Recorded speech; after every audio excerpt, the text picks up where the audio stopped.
నేను మామూలుగా యాక్షన్కి కట్కి మధ్య బతికేటువంటి ఒక నటుడిని సార్. జనరల్గా నేనేమి అంటే హీట్ లెజర్ ఆయన గురించి విన్నప్పుడు అరే అంత క్యారీ చేస్తారా ఒక క్యారెక్టర్ని, ఆయన లాక్ వేసేసుకుని డోర్ వేసుకుని అంతేంటి ఒక యాక్షన్ కట్ మధ్య మనం అది కనీసం స్టేజ్ ప్లే కూడా కాదు, that you have to be in the character throughout the 1.5 hour అలా కూడా కాదు. ఒక 5 seconds ఫర్ ఎగ్జాంపుల్ ఒక 2 minute సీన్ కూడా చేసిన 2 minutes తర్వాత కట్, ఆ తర్వాత లైటింగ్ మారుతుంది, ఒక పావు గంట టైం దొరుకుతుంది. నేను అలానే నమ్మి ఏముంటుంది మనకి అనుకున్నాను సార్ జెన్యున్గా. అలానే వెళ్ళా సెట్కి. వెరీ ఆనెస్ట్గా చెప్తాను సార్, ఫస్ట్ డే నేను షూట్ చేసిన తర్వాత చేస్తున్నాను బాగానే ఉంది అనుకుంటున్నాం సార్. నాకు still remember sir, I want to say this one thing. Day 1 నా ఫస్ట్ షాట్ స్టార్ట్ అయ్యే ముందు మా సాయి అండ్ సాయి దగ్గర ఉన్న మా డిఓపి టీమ్కి, మా లైట్మెన్లకి, మా సౌండ్ చేసేటువంటి బూమ్స్ పట్టుకుని సౌండ్ టీమ్కి, ఆర్ట్ టీమ్కి, ప్రొడక్షన్ ఫుడ్ వండిచ్చే మా ప్రొడక్షన్ టీమ్కి, of course director and direction టీమ్కి అది ఉంటుంది ఆ హక్కు. అందరికీ ఒకటి చెప్పాను సార్, ఇది నా సినిమా, ఇలా ఉంటుంది ఈ క్యారెక్టరైజేషన్. మీరందరూ షార్ట్ జరుగుతున్నప్పుడు ఏదో టైంపాస్ చేసుకుంటూ లైట్ పెట్టేసామని కాకుండా చూడండి అన్న, మీకు ఏమాత్రమైనా వీడు నేను యాక్ట్ చేస్తున్నప్పుడు ఆ కార్తిక్ మిస్ అయ్యాడు, మాకు నందులా అనిపిస్తున్నాడు అంటే డైరెక్టర్ గారి దగ్గరకు వచ్చి సార్ మాకు నచ్చలేదు సార్, వన్ మోర్ అడగండి హీరో గారితో చేయించండి అని అడగమని చెప్పాను. Day 1 నా దగ్గర వీడియో కూడా ఉంటుంది. ఉంది, వీడియో ఉంది, ఇస్తాను, ఉంది నా దగ్గర. అలా చెప్పాను సార్. అంటే అంత నమ్మాను నేను ఈ క్యారెక్టర్లో యాక్ట్ చేయడానికి స్కోప్ ఉందని. అలా చెప్పాను, వెళ్ళాను. Day 1 చేసేసిన తర్వాత ఓకే చేస్తున్నాం సార్. Day 2 ఒక సీన్లో నాకు కార్తిక్ మైండ్ సెట్ బాగా అర్థమైంది సార్, వాడు ఎలా బిహేవ్ చేస్తాడు ఏంటనేది. ఆ మైండ్ సెట్ అర్థమైన తర్వాత మళ్ళీ Day 1 రీషూట్ అడిగా. అక్కడి నుంచి ఇంకా ప్రెప్ అనేది సార్, నేను కార్తిక్ అయ్యుంటే ఆ సిచ్యువేషన్లో నేను ఏం చేస్తాను అని చెప్పి చాలా సైలెన్స్ని అడిగి సెట్లో వీళ్ళందరినీ ప్లీజ్ ఒక్క 5 minutes టైం ఇవ్వండి, 10 minutes టైం ఇవ్వండి అని, ఏదో పక్క రూమ్లోకి వెళ్ళి కాదు, ఎక్కడైతే సీన్ చేస్తున్నావో అది నా ఇంటి కింద భావించి, అది నా సోఫా, ఇది నా ఇల్లే అని నేను కార్తిక్లా కూర్చుని నేను సిగరెట్ పట్టుకుని నేను ఇక్కడ కార్తిక్ గడు ఇప్పుడు ఏం చేస్తాడు, నేహా రాకపోతే వాడికి ఎంత షివరింగ్ వస్తుందని చాలా సిన్సియర్గా నేను ఫీల్ అయిన తర్వాత రెడీ అని చెప్పి, ఇంకా రెడీ అయిన తర్వాత అందరూ రెడీగా ఉండాలి. నాకు మళ్ళీ నాకు పోతాడేమో అని భయం. డిఓపికి చెప్పాను, డల్లింగ్ నేను రెడీ అయిన లోపు నువ్వు లైటింగ్ చేసుకుని పెట్టుకో, నేను రెడీ అన్నాక మాత్రం ఇంకా రోల్ చేసేయండి. అలా ఒక టెంప్లెట్ పెట్టుకున్నాను సార్. నేను ఆ సీన్ షార్ట్కి అయ్యే ముందు I wanted to feel that ఒక 5 నిమిషాలు ఓవర్గా అనిపిస్తుంది సార్. రేసుగుర్రంలో శృతి హాసన్లో నేనే చాలా ఫీల్ అయ్యా, మీకు బయట కనిపించకపోవచ్చేమో కూడా సినిమా చూశాక. చాలా ఆనెస్ట్గా చెప్తాను, కనిపించాలనే కోరిక ప్రయత్నం సార్. బట్ అలా సిన్సియర్ ఎఫర్ట్ పెట్టా సార్. ఒక పర్టికులర్ స్కెడ్యూల్ చేసినప్పుడు డైరెక్టర్ బ్రో మీరు మాట్లాడారా గీతాతో, నన్ను చెప్పమన్నారా? మీరు మాట్లాడారు కదా గీతాతో, 100 cigarettes 150 cigarettes చెప్పండి. షూట్లో రోజుకి ఒక 100 cigarettes 150 cigarettes కల్పించేవాడిని. తలనొప్పి వచ్చేది ఇంటికి వెళ్ళి, నాకు తలనొప్పి వచ్చేసేది, చిరాకు వచ్చేసేది, అరిచేసి సిగరెట్లు అంటే ఆబ్వియస్లీ ముందు నుంచి ఈ నరాలు ఇవన్నీ ఇలా ఉబ్బిపోయి ఇలా ఉండేవి సార్. సో ఇంటికి వెళ్ళిన తర్వాత నాకు నేను గీతా గారితో మాట్లాడి, ఈ షెడ్యూల్ జరిగినంతసేపు మా హీరో ఏమన్నా కొంచెం ఇంట్లో విలన్లా నటిస్తే మీరు దయచేసి ఏమనుకోకండి అమ్మా, మనోడు క్యారెక్టర్లో ఉన్నట్టున్నాడు అని చెప్పాడు.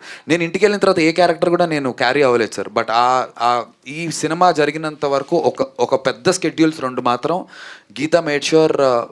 అంటే నేను ఏదో ఇంటికి వెళ్ళి బిహేవ్ చేసి గీత ఎక్కడున్నావు రా ఏంటి అలాగే ఏం చేస్తానని కాదు సార్. బట్ జస్ట్ రూమ్లోకి వెళ్ళి నేను ఇంకా తలిపేసుకునేవాను. నేనేదో బిహేవ్ చేస్తానని కాదు, నాకు హెడ్ స్పేస్ చాలా హెవీగా అయిపోయేది సార్. అంటే అలిసిపోయి గురకపెట్టి పడుకుని అలా పడిపోయేవాడిని అసలు. నాకు అంటే పొద్దు నుంచి కార్తీక్లా ఉండి నాకు 3-4 గంటలు దాన్ని చేసి అప్పుడు అన్వైండ్ అయ్యి అప్పుడు పడుకునేవాడిని. సో ఇంతలో పిల్లలు వచ్చి ఆడుకుని నేను ఏదన్నా అంటే ఆ స్పేస్లో లేను. రూమ్లోకి వెళ్ళాను, భోజనం చేస్తాము, నేను ఒక్కడనే కూర్చొని ఏదో రీల్స్ చూసుకోవటం ఏవో చూసుకొని ఆ తర్వాత అలా ఆ స్కెడ్యూల్ వరకు. కొన్ని స్కెడ్యూల్స్ వేరే నార్మల్గా చేశాను. ఓవర్గా అనిపిస్తే దయచేసి ఆడియన్స్ నన్ను ట్రోల్ చేయకండి. నా ఎఫర్ట్ నేను పెట్టింది జెన్యూన్గా చెప్తున్నాను sir, because you was so Ravi character కోసం సార్. అన్న సార్ సైక్ సిద్ధార్థ్ వచ్చి అదొక different type of psychic character, but entertainment ఉంటుంది, ఎమోషనల్ రైడ్ ఉండే psychotic kind of character. So అంటే ట్రైలర్ స్టార్టింగ్లో ఒక డిఫరెంట్ ఎక్స్ప్రెషన్ అండ్ సౌండ్ ఇచ్చారు మీరు. అది అంటే దాంతోనే మీ క్యారెక్టర్ని ఎక్స్ప్లోర్ చేసుకోవచ్చు ఎలా ఉండబోతుంది అని. సో ఆ క్యారెక్టర్కి అంటే ఆ పర్టికులర్ సీన్కి వాట్ వాజ్ యువర్ ఛాలెంజ్ అంటే చాలా టిపికల్ ఎక్స్ప్రెషన్ అది కంప్లీట్గా. ఆ పర్టికులర్ బొమ్మ సీన్ కదా, అది అన్నిటికన్నా టైం తీసుకొని చేసినటువంటి సీన్ కూడా అదే. ఇక్కడ ఎడిట్ పడింది, సినిమాలో అది సింగిల్ షాట్ ఉంటుంది. అంటే హీరో మీద ఓపెన్ చేస్తే బొమ్మ రివీల్ అవ్వదు ట్రైలర్లో లాగే, మధ్యలో కట్లుండవు. ఐ మీన్ హీరోనో వీళ్ళనో వాడు తెలియదు, ఏదో ఒకటి వాడి మీద ఓపెన్ చేస్తే వాడు ఫీల్ అవుతూ మాట్లాడుతూ ఉంటాడు, హీరోయిన్తో మాట్లాడుతుంది అనుకుంటారు. అలా రివీల్ అయ్యేసరికి బొమ్మ ఉంటుంది, వాడు బొమ్మతో మాట్లాడుతుంటాడు. అది చాలా లెంత్ కూడా ఉంటుంది. ఆ పర్టికులర్ సీన్కి I genuinely took time to prepare. Lighting అన్ని చేసుకున్న తర్వాత కూడా ఇంకో పావు గంట అడిగి కూడా ప్రతి ఆ ఎమోషన్ని ఓన్ చేసుకుని బొమ్మలో నేహాని చూసుకుని నేను నేహాతోనే మాట్లాడుతున్నాను అని చెప్పి చాలా సిన్సియర్గా బలంగా నమ్మి నాకు నమ్మకం వచ్చాక చేశాను సార్. అది చేస్తున్నప్పుడు ఇలా ఎక్స్ప్రెషన్ ఇవ్వాలి, ఇలా చేయాలి, కన్ను కొంచెంసేపు ఇలా ఆర్పాలి, ఇలాంటి ఈ క్యాలిక్యులేషన్ లేదు, ఫీల్ అవ్వాలి నేను. సార్ ఇంకోటి డైరెక్టర్ గారు చెప్పింది ఏంటంటే, ఈ సినిమాలో నేను నమ్ముతున్నాను ఎక్కడ పాజ్ చేసిన సినిమా మొత్తంలో ఎప్పుడు పాజ్ చేసినా, మేము మానిటర్లో అదే చేసేవాళ్ళం. టేక్ ఓకే అంటే బ్రో రీప్లే చేస్తాం, ఎక్కడ పాజ్ చేసినా నందు కళ్ళల్లో కార్తిక్ కనబడి తీరాల్సిందే, ప్లేన్ అవ్వకూడదు. మీరు ఒక్క ఫోటో ఈ ఫోటో చూడండి సార్, స్టిల్లో కూడా ఊరికే అలా చేస్తే వాడి కళ్ళల్లో కనబడాలి. అది నేను ఏదో డైలాగ్ చెప్తేనో నేను బాడీ లాంగ్వేజ్ చూపిస్తేనో కాదు, కళ్ళల్లో కూడా ఆ పైశాచకత్వం ఏదో కనబడాలి, నందు కనబడకూడదు అనేది అలా లోపల ఫీల్ అయ్యాను. అంటే నేహా కనబడాలి, ఓకే, నేహాన్ మీద ప్రేమనా లేదంటే ఏమన్నా 100% బెటర్ కదా? లేదు 100% ప్రేమే. అంతవరకు లీడ్ అయింది అంటే దానికి చాలా అక్కడికి బిల్డ్ అవుతుంది సినిమా. అది ఆల్మోస్ట్ సెకండ్ హాఫ్లో వస్తుంది, అక్కడ వరకు లీడ్ అవుతుంది. అండ్ ఆ బొమ్మతో వీడికి చైల్డ్హుడ్ ఎపిసోడ్లో కూడా ఇది ఉంటుంది. మిగతాది 22వ తారీఖు.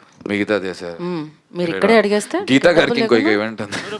లేదు లేదా సార్ చెప్పండి సార్. సార్ చెప్పండి సార్. ఈ సబ్జెక్ట్ మైక్లో అడగండి సార్. ఈ సబ్జెక్ట్ అనుకున్న తర్వాత మీ ఫ్యామిలీకి వినిపించారా? వాళ్ళ రియాక్షన్ ఏంటి? ఈ కథ ఎందుకు తీసుకున్నావు, ఇంకా కథలు లేవా నీ దగ్గర?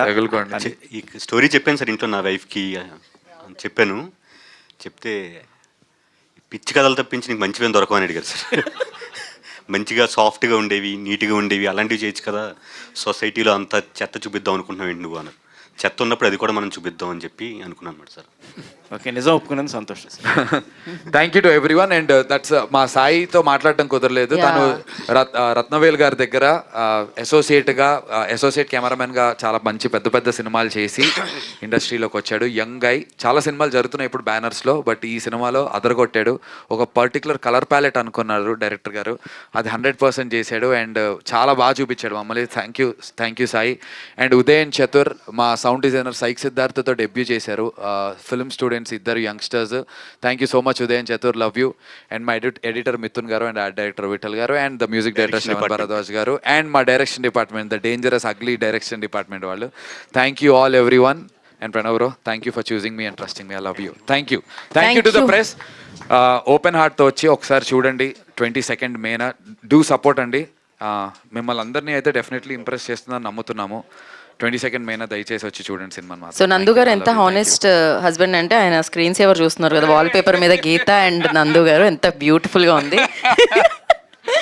So yes, thank you and wish you good luck 22nd. Thank you so much. Psych Siddharth first promotion మీరే చేశారు, నాకు ఆ సినిమా కలిసి వచ్చింది. ఇది మీరే చేశారు, ఇది కలిసి వస్తుంది. Definitely thank you so much. Me life లో గీత కలిసి వస్తుంది బేసిక్గా.